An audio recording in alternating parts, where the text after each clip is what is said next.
నిన్న గత కొన్ని రోజులుగా పలు సందర్భాల్లో శాసనసభ్యులు బోడే ప్రసాద్ గారు అనేక పర్యాయాలు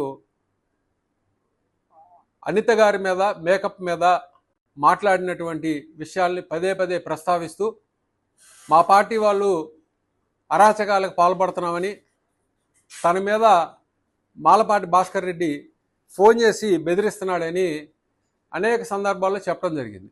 మేము కూడా అతను ఏదో ఫ్రస్ట్రేషన్లో ఉన్నాళ్లే, ఏదో మాట్లాడుకుంటూ ఉంటాడు, ఏవీలేసి ఐఏసి ఈఏసి ఏదో ఆయన స్టోరీ చేస్తూ ఉంటే మేము కూడా దాన్ని పెద్ద పట్టించుకోవాలి. నేను మీ ద్వారా తెలియజేస్తా ఉన్నా, మీరు ఈ నీచ సంస్కృతానికి ఇళ్లలో ఉన్నటువంటి రాజకీయ నాయకులకు సంబంధించినటువంటి ఆడవాళ్ళని రోడ్ల మీద తీసుకొచ్చినటువంటి నీచ సంస్కృతి మొదలెట్టింది ఎవరు? మీరు కాదా అని అడుగుతా ఉన్నా. మీరు కాదా? సాక్షాత్తు నువ్వే ప్రవచనాలు పలుకుతూ నువ్వేం మాట్లాడావు? నువ్వు మాట్లాడిన బూతులు, నువ్వు మాట్లాడినటువంటి మాటలు ఆడవాళ్ళు వినటానికే అతి జుగుప్సాకరంగా ఉంటాయి. నువ్వు మాజీ మంత్రివర్యులు తోటి శాసనసభ్యురాలైన రోజా గారు నువ్వేం మాట్లాడావు? ఏం మాట్లాడావు? ఎన్నిసార్లు అన్నావు? నేను మీ ద్వారా అడుగుతా ఉన్నా, గడిచి కొన్ని రోజుల క్రితం కూడా సకల శాఖ మంత్రి లోకేష్ గారు ఏం మాట్లాడారు? రాజకీయాలతో ఎటువంటి సంబంధం లేనటువంటి భారతీరెడ్డి గారిని, వారి కుమార్తెలను కూడా మాట్లాడినటువంటి సందర్భం లేదా అని నేను అడుగుతా ఉన్నా. మీరు ఎందుకని లోకేష్కి మీరు చెప్పుకోలేకపోతున్నారని అడుగుతా ఉన్నా. మీరు మాట్లాడి మేము తిరిగి మాట్లాడితే మీరు ఓర్చుకోలేకపోతున్నారు. అంటం ఎందుకు, అనిపించుకోవడం ఎందుకు? ఈ వికృత క్రీడని మొదలెట్టింది ఎవరు? మీరు కాదా? మీరే కదా మొదలెట్టింది. నేనేం చెప్పట్లేదే, నేనేం అబద్ధాలు చెప్పట్లేదే. ఇదిగో ఇవన్నీ సాక్ష్యాలతో సహా చెప్తున్నా. ఇవన్నీ ఏంటి? ఇవన్నీ మీరు ఇష్టం వచ్చినట్టు మాట్లాడినటువంటి సందర్భాలు. ఇదిగో బాలకృష్ణ గారు కడుపైనా చేయాలి, ఇదైనా చేయాలి. అసలు ఈ కిరా కార్పి అనేవాడిని పెంచి పోషిస్తుంది ఎవరు?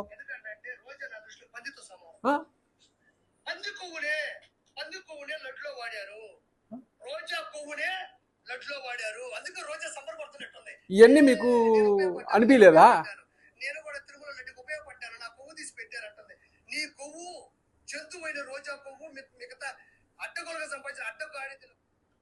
ఇవన్నీ నీకు తప్ప అనిపించలేదా?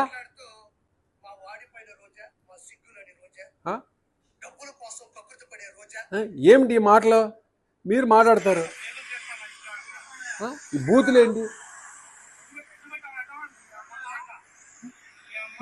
ఈ సాక్షాత్తు ఎమ్మెల్యే, ఈవిడేం మాట్లాడుతుంది?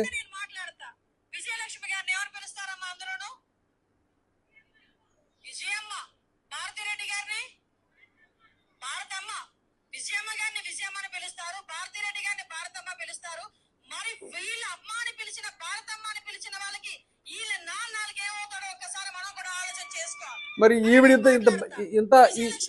ఈవిడిని పచ్చిబూతులు మాట్లాడినందుకు కానీ ఈవిడికి నజరానాగా ఈవిడికి హోంమంత్రి ఇచ్చారు, కట్టబెట్టారు. మళ్ళా పైపెచ్చు ఆవిడ మేకప్ గురించి చూడు. బండారు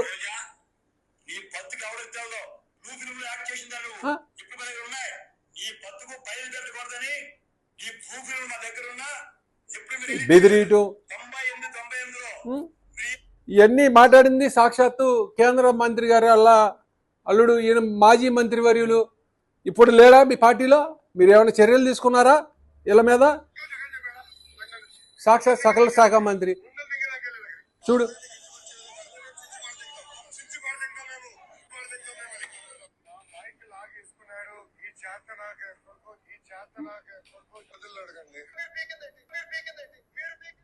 ఇప్పుడు ఇతనికి ఏ సంబంధం? ఇదిగో నిన్న లేటెస్ట్ గా ఇదే విధంగా మేము భారతిరెడ్డి గారి గురించి మాట్లాడినా, మీకున్న ఇద్దరు కూతుర్ల గురించి మేము ఇదే విధంగా మాట్లాడితే మీరు ఇట్లనే మాకు ఫోన్ చేసి సభాష్ బాగా మాట్లాడని చెప్తారా? ఏనాడన్నా జగన్మోహన్ రెడ్డి గారు, మీ ద్వారా ప్రశ్నిస్తా ఉన్నా, ఏడానైనా జగన్మోహన్ రెడ్డి గారు బోనమ్మ గారిని కానీ లేకపోతే వాళ్ళ కుటుంబ సభ్యులు గారిని ఎప్పుడన్నా ప్రస్తావన చేశారా? నేను అడుగుతున్నా. చిల్లరగాలతో చిల్లర రాజకీయాలు చేసి పబ్బాలు గడుపుకునేటువంటి నీచమైన సంస్కృతం కలిగిన వ్యక్తి నువ్వు. వీళ్ళంటే తప్పులేదు, డైమండ్ రాణి ఆ రోజా కూడా మాట్లాడాలి. వీళ్ళంటే తప్పులు లేవు. వీళ్ళంటే మేము పడాలి, మేము ఏదైనా అంటే మీకు కోపాలు వస్తాయి. ప్రతిదాన్ని సానుభూతి పొందేటువంటి ప్రక్రియ. మమ్మల్ని తిట్టారు, మమ్మల్ని చేశారు, మమ్మల్ని అన్నారు.